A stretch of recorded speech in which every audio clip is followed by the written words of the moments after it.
Between the time when the oceans drank Atlantis and the rise of the sons of Arius, there was an age undreamed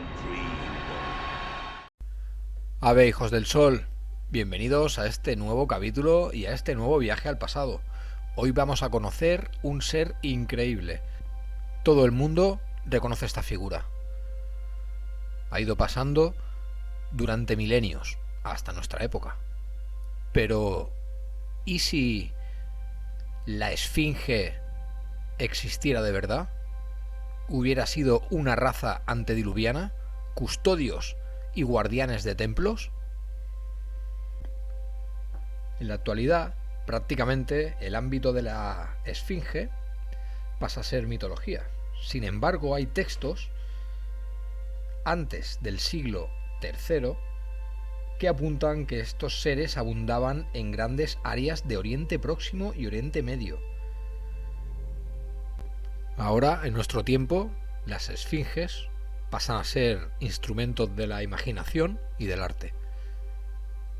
Pero vamos a profundizar un poco más. Viajamos a Mesopotamia. Los datos que hay recogidos durante milenios sobre estos animales son estos. Hay dos especies de esfinge, la egipcia y la oriental. La primera tiene cabeza humana y un gran cuerpo de león. La oriental, de Oriente Próximo, posee además alas de águila. Las esfinges egipcias suelen vivir más de 100 años, pero son menos activas y se pasan 3/4 partes de su vida durmiendo. Cuando están despiertas, ambas especies son formidables cazadoras, atacando a sus presas y descuartizándolas en segundos. Son perfectas custodias. Los textos de Mesopotamia y también los minoicos apuntan que las esfinges fueron domesticadas aproximadamente hacia el 3000 a.C. por las dos grandes civilizaciones de aquella época, Egipto y Mesopotamia. A partir de Menes, en el 3100 a.C., los faraones de la primera dinastía empezaron a emplear esfinges macho, su término es androsfinges, para custodiar templos y palacios, una tarea muy acorde a su temperamento felino. Hacia el año 2000 a.C., los egipcios comprobaron que las esfinges hembra eran más fáciles de domesticar, pero igual de valientes y capaces de custodiar los tesoros de los dioses. Ahora viajaremos a templos y a lugares para ver dónde están estas esfinges. La influencia egipcia llevó a las esfinges a otros lares, por ejemplo, el faraón Amenhotep III, 1844-1797 a.C., envió 2 especímenes a Ram-Shamra, Siria, para vigilar el templo de Baal. En el siglo X a.C., las esfinges egipcias se emplearon junto con el lamassu, otro animal que hablaremos de él otro día, para custodiar el palacio real de Susa. Incluso hay textos y indicios de que el templo de Salomón estuvo vigilado por esfinges. El primer libro de los reyes sugiere que Hiram, rey de Tiro, envió 2 especímenes a Jerusalén, la esfinge oriental, más ágil y activa que la egipcia. También se usó con fines ofensivos. Los ornamentos de los carros de combate muestran figuras de esfinge aladas y aplastando a los enemigos. Para estos pueblos antiguos, estos seres eran muy reales. Y aquí es cuando las leyendas se mezclan con la realidad. Y ellos supieron diferenciar muy bien que no era un felino, no era un leopardo ni era un león. Hay un papiro del Mar Muerto que cuenta una historia. Hacia el año 700 a.C., una esfinge escapó de Tebas. Aterrorizó a los viajeros y a los habitantes del pueblo que se dirigían a la ciudad. Y atención a este dato que es muy importante. Cuando Roma incorporó a Grecia y Egipto a su imperio, las esfinges se hicieron muy comunes en Italia. 2 ejemplares de esfinges egipcias se importaron para proteger el templo de Isis en el Iseum Campanase de Roma. En el siglo I a.C., en la parte trasera de la iglesia de Santa María sopra Minerva, los emperadores Adriano y Diocleciano emplearon los huesos de las esfinges para custodiar las residencias imperiales. Los 2 ejemplares que importó Diocleciano en torno al año 300 a.C. fue el último vestigio de las 2 esfinges vivas. Estos huesos de animales de leyenda pasaron a custodiar las puertas de un templo.